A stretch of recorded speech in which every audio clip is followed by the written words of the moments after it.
I love my girlfriend, but her fairytale princess style is starting to make me feel uncomfortable, and I don't know how to bring it up without hurting her. I, 24M, have been dating my girlfriend, 23F, for about 5 months now. We've known each other since college. We were casual friends back then, but we didn't start dating until she graduated. Things have been going really well between us.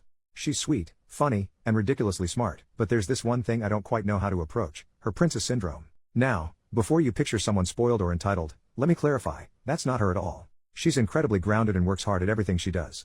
When I say princess syndrome, I'm talking about her aesthetic. My girlfriend dresses like a fairytale princess nearly every day. Think long, frilly skirts, lacy blouses, ribbons, and sometimes even tiaras. It's not just her wardrobe, it's her whole vibe. It's unique and undeniably her, and honestly, she pulls it off stunningly. At first, I found it super endearing. It's not every day you meet someone who fully embraces the kind of style and makes it work. But over time, I started realizing just how much of her life revolves around it. She runs a fashion blog with a solid following, and she spends hours every day taking outfit photos, writing posts, linking items, and interacting with her audience. On top of that, she sews her own pieces, either for her own wardrobe or for her Etsy store. It's impressive, but it's also a lot. When we go out together, her outfits draw attention. Sometimes more attention than I'm comfortable with. People stare, some compliment her, and others take pictures when they think we're not looking. I'm not gonna lie, that part really gets to me. I tried to bring it up once, casually asking if she could tone it down a bit when we're out. She said she'd keep it simpler, but all that really meant was skipping the accessories in her hair. I've told her repeatedly that I love her for who she is. I mean it, I wouldn't want her to change entirely. But I can't shake this nagging feeling that people don't see past the outfits to appreciate how smart and kind she is. I had hoped that when she landed her first job in her dream field, her style might shift naturally. Instead, it seems like her boss and coworkers love her look and even encourage it. So here I am, stuck between wanting her to feel free to express herself and worrying that people won't take her seriously. I want to talk to her about finding a balance, but I don't want to hurt her feelings or make her feel like I'm trying to control her. How do I approach this without making her think I don't support her or love the person she is? Relevant comment: sounds like you have to get over your insecurities. This is her hobby, her interest, and she's getting positive reactions. You shouldn't be trying to change her, especially when it was something that initially drew you to her. OP, I guess I'm having trouble seeing clothing as a hobby? I play video games as a hobby, but that doesn't cause strangers to take pictures of me when I'm trying to shop at the supermarket. I get your point that it initially drew me to her, because it did. That's fair. I guess I didn't think that it would be such a constant thing in her life, especially after she graduated. Commenter: so, you love her just the way she is, but you're assuming she'll take that to mean she should change how she is?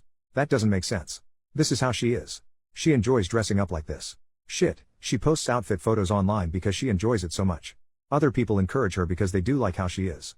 If you don't like the attention, ask her sometime to just go out with you while she's wearing a casual outfit, but keep in mind that she already loves what she's normally wearing. OP, this is my problem. How do I ask her to dress more casually around me without her misinterpreting what I mean again and also not hurting her feelings? I can think of ways to say one half of that, but it doesn't work with the other half. Commenter: if you love her the way she is, why do you want her to change? Just curious. OP, she doesn't need all the frilly stuff, she'd still look like a princess. And it's one thing for an artsy college student to dress alternatively, but she's a 23-year-old woman now. I feel like her clothing masks how smart she is and makes her appear shallow. Is it for attention? I do think it's an attention thing. She says she doesn't care about what people think about her, but she spends so much time on her blog, replying to comments and such. I kind of doubt it. She also has told me that she loves being approached by little girls while she's dressed up, which definitely makes me think it's about attention. She doesn't dress inappropriately by those standards, she is well groomed and doesn't show much skin. But is it appropriate to wear lacy dresses and flower crowns to the supermarket? Again, it attracts unnecessary attention. Update: 11 days later. I didn't plan on updating, but things changed. I realized from my last post that I needed to be more supportive, but also communicate on how she could dress down on certain occasions so we could both be comfortable. Well, I never got a chance to talk to her about it. Last week she called and wanted to stop by my apartment after work. When she got there I offered to make dinner, but she said she couldn't stay and we had to talk. I jokingly asked if she was breaking up with me, and she looked really guilty. You can see where this is going. We talked about how we were in different places in life and had different goals for the future. Well, she talked, but I agreed. It was a pretty amicable breakup, even though I felt blindsided. We agreed to stay friends. I've never been dumped before, and it's freaking awful. I'm having trouble with the whole social media thing post-breakup. I want a way to keep in touch with her, but as soon as her relationship status changed, all these alternative-looking guys have been liking her posts and commenting on her pictures. I don't think she's seeing these guys, but it still hurts. My friend already wants to set me up on a date too, but I don't know if it's a good idea. Relevant comment: fickle is the head that wears the flowered lace crown. It was never going to work out anyway. You had some laughs and some good times, enjoy that and move on. OP, I understood some of her reasoning. Mainly, I want to move out of the city once my lease is up, and I wanted her to move in with me. I was worried about long distance. She didn't want to leave the city though. She said something about me being controlling too, but I don't think that's the case at all. Update: 9 years and 8 months later, I stumbled across this account while going through an old email and was shocked to find I could still log in. What surprised me even more was the number of people who had reached out over the years. It's honestly a little embarrassing to relive this breakup almost a decade later. Looking back, it's clear we weren't meant to be. At the time, though, I think I was more upset about being dumped than about losing the relationship itself. Fast forward to now, I'm 33, married to an amazing woman, 31F, and we've been happily together for 4 years.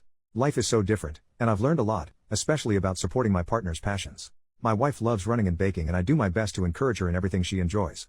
We also have a daughter who's about to turn 3, and one of my biggest hopes for her is that she feels free to express herself however she wants, within safe limits, of course. I do absolutely anything for my family. As for my ex, we're still loosely connected on social media. We don't talk, but we'll occasionally like each other's posts. She's married now, to another woman who also has a unique sense of style. It's not as frilly as my ex's old princess aesthetic, but her photos have this Anne of Green Gables vibe, definitely still unusual, but it suits her well. They live on a farm, and from what I can tell, she seems really happy. It's funny to look back and realize how much things can change in almost a decade. In the end, we both found happiness in our own ways, and I'm genuinely glad for that.